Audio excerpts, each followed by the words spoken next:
Happy Tuesday. This is Abraham with the Government Contractors Association. Today is Tuesday, the day after Labor Day. So I'm coming to you because I want to talk about the mindset of a government contractor. As a business owner, you're thinking about how do I succeed in the government market? Sometimes it starts with your mindset. So let me share with you what I mean by mindset. It's Labor Day weekend. I spent one day to go fishing, but then on Labor Day itself, I use that time because there's no distraction in my life. I had a day to really focus.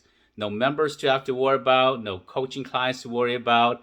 I had some personal time to really do something that's going to allow me to get further in my goals, in my organization, in my business, in what I do here. So I want to talk about the mindset of government contractor. You as a business owner, you're thinking, how do I beat out my competitor in the government contracting marketplace? Sometimes it's what you do with your extra time that makes all the difference. What do I mean by that? So what I did on Labor Day was this here. I signed up for a course, I hired a business coach, and I used that time on Labor Day to work on my course to really improve myself.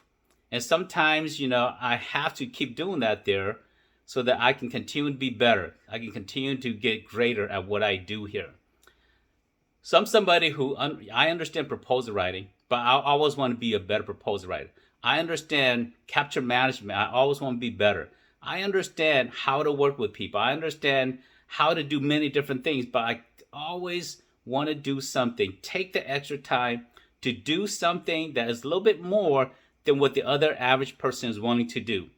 Sometimes success depends on you taking the extra, doing the extra that will allow you to stand out more than anybody else. So I'm going to share with you a story, and I'll leave you with this here. A friend of mine used to be a government contracting officer, and he shared this story with me about the three-legged dog. So as a contracting officer, he's awarded over $5 billion in government contracts. And so one day there's a business owner who kept on engaging him. So the business owner sent him an email and said, hey, I'm interested in this construction project that's coming up. The business owner came to the pre-bidders conference. And during the pre-bidders conference, the business owner said, hey, I noticed that you have a picture of your dog in your office. And my friend, the contract officer, he said, yeah, that's my Rottweiler. The guy said, yeah, I got a Rottweiler too. And then my friend said, well, I bet you my Rottweiler is bigger than your Rottweiler. Then he said, no, my Rottweiler is bigger than yours. So they started talking about how big their dogs were. And then finally, the business owner, he said, I bet you your dog does not have 3 legs. He said, well, what do you mean? He said, my dog has 3 legs. And he went on to tell the story of how his dog lost one of his legs and it was amputated.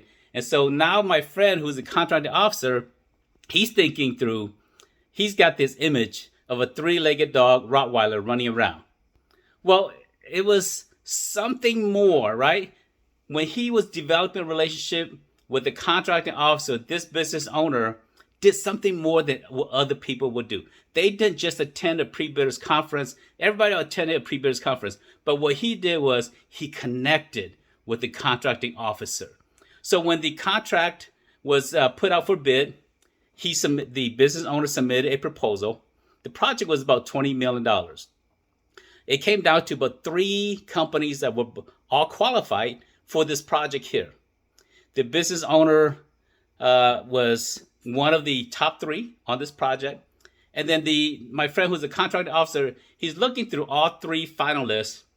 And he looked at it, he said, you know what? This is the guy with the 3-legged dog.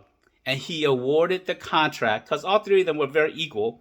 He awarded the contract $20 million to a man who told him the story about the 3-legged dog. So what I mean by that, that's really where you go above and beyond. You do something extra, connect with somebody, build that relationship and take it to the next step. Don't just accept average, don't just accept normal. Do something more than what anybody else is willing to do. That's what government contracting is about. So on my Labor Day, I did something more than what most other people would do. Some people would just kick back, but I use my time to develop myself. I use my time to invest in the coach. I use my time to further my knowledge about how to be a business coach, how to be a better course creator, how to be better at what I do in helping many of you in government contracting. So with that, happy belated Labor Day to all of you, and I will see you in another Contracting Minute in the future. Take care, everybody.